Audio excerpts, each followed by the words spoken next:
Most small contractors lose commercial contracts before they even submit a bid because they rely only on residential referrals and never build relationships with property managers or decision-makers who control repeat commercial work.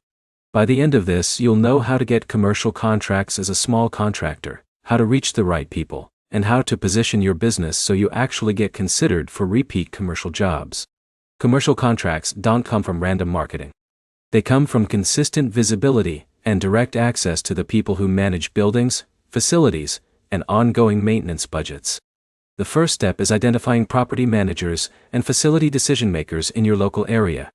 These are the people responsible for hiring contractors on a recurring basis. This matters because commercial work is relationship-driven, not one-time customer-driven like residential jobs. The second step is building a simple outreach list. Instead of waiting for opportunities, you actively collect contact details for offices, retail centers, apartment complexes, and industrial sites. The goal is not to sell immediately. It is to get your business on their radar.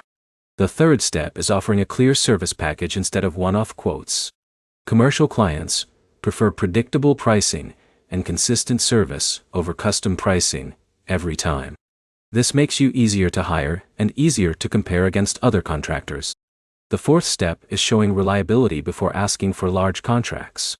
That can start with small maintenance jobs or inspections that demonstrate your response time and quality. This matters because commercial clients care more about consistency than price alone. The fifth step is following up professionally. Most commercial contracts are not lost on the first contact, but on lack of follow-up after initial interest. Consistent communication keeps your name in consideration when contracts open up. When comparing approaches, the main difference is between passive work and proactive business development. Passive contractors wait for leads to come in. Proactive contractors actively build relationships with the people who control ongoing work. The most successful small contractors don't compete job by job oriented. They position themselves as long-term service providers. Another important factor is trust. Commercial clients avoid risk, so they prefer contractors who already show structure, communication, and reliability. A practical next step is to list 5 commercial properties near you and identify who manages them.